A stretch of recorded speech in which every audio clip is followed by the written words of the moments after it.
சீரியல்களின் full எபிசோடுகளை Sun டிவியில் ஒளிபரப்பான உடனே எக்ஸ்க்ளூசிவாக சன் நெக்ஸ்டில் மட்டும் ஃப்ரீயா பாருங்கள்.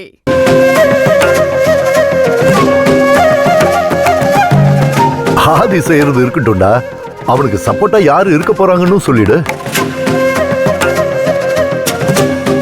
சப்போர்ட் என்னடா சப்போர்ட்?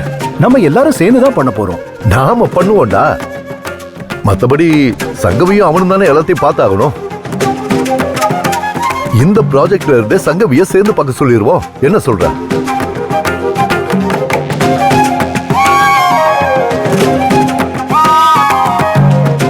என்னடா ஒண்ணும் பேசாம உட்கார்ந்துட்டு இருக்க? இல்லடா, அவன் தனியா செஞ்சு பழகட்டுமே. டேய், சங்கவிக்கும் ஒரு ட்ரைனிங் மாதிரி இருக்கும்ல. அவளுக்கு நாம தனியா ட்ரைனிங் கொடுப்போம். நமக்கு என்ன ப்ராஜெக்ட்ஸ் வராமலா போக போகுது? நான் ஏன் சொல்றேன்னா, ஆதி அரவிந்த் கூடயும் பவித்ரா கூடயும் வேலை செஞ்சிருந்தாலும் தனியா செய்யற அனுபவம் வரணும்ல. முதல்ல இதை மட்டும் செஞ்சு பழகட்டும்.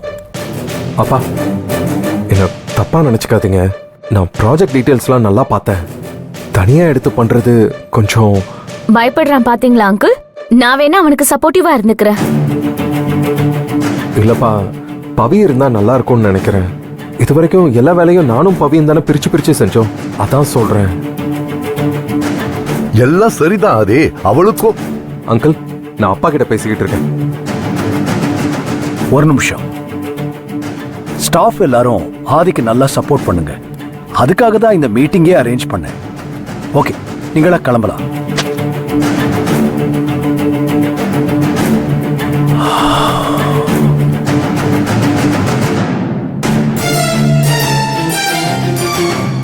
ஆதி, அதான் நாங்கள்லாம் இருக்கோமே, அப்படியே விட்டுருவோமா?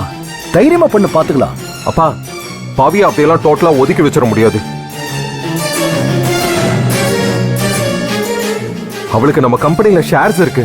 இது வரைக்கும் நீங்க லீகலி கொடுத்த பொறுப்பு எல்லாமே அவகிட்ட இருக்கு. என்னதான் மதுரா இது? பொறுப்பெல்லாம் கொடுக்கறதும் எடுக்கிறது தான். அன்னைக்கு முடியாத சிச்சுவேஷன்ல யார் யாருக்கோ ரெஸ்பான்சிபிலிட்டியை கொடுத்துருப்போம். அதையே பிடிச்சி தொங்கிட்டு இருக்க முடியுமா? என்ன பேசுறாம? மத்த பொறுப்பெல்லாம் எப்படின்னா அப்புறமா பேசிக்கலாம். ஆனா இந்த ப்ராஜெக்ட் ஆதி தான் பண்ணணும். ஆதி மட்டும் தான் பண்ணணும். இதான் என்னோட முடிவு.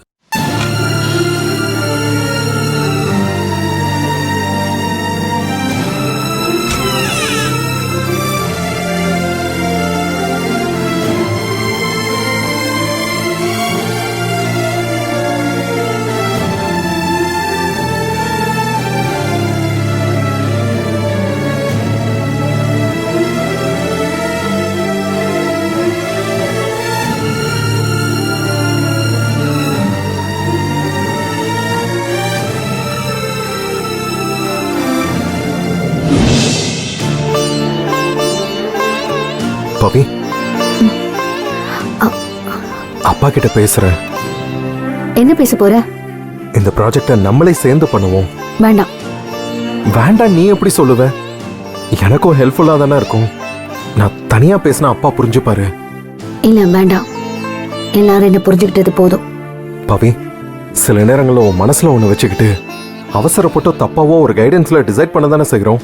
அந்த மாதிரி அப்பாவும் தப்பா டிசைட் பண்ணிட்டாருன்னு நினைக்கிறேன். இல்ல, மாமா எந்த சூழ்நிலையிலும் அப்படி பேசுற ஆள் கிடையாது. அவர் பேசுறதுக்கு முன்னாடி பல தடவை யோசிப்பாரு.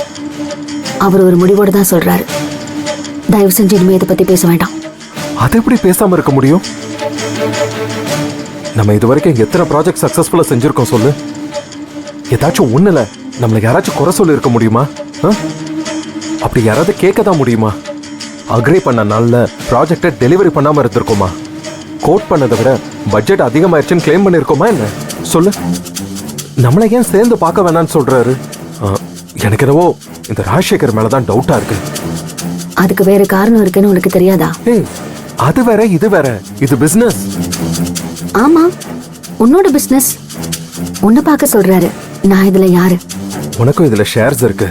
எனக்கு இருக்கிற உரிமை உனக்கும் இருக்கு. சோ இப்ப அதை விட கூடவே இருக்கு.